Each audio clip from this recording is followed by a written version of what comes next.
The voice in the vent.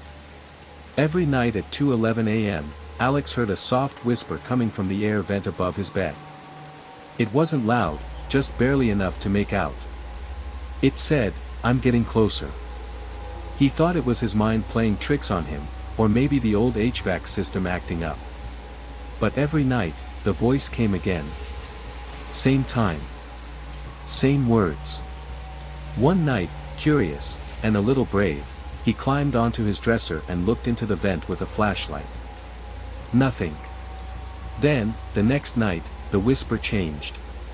It said, "I see you." He stopped sleeping in his room. For a week, he stayed on the couch. On the 8th day, 2:11 a.m. came, and there was silence. Relieved, he finally returned to his room. That night, he even managed to sleep. Until he woke up, exactly at 2:11 a.m., to a whisper right next to his ear.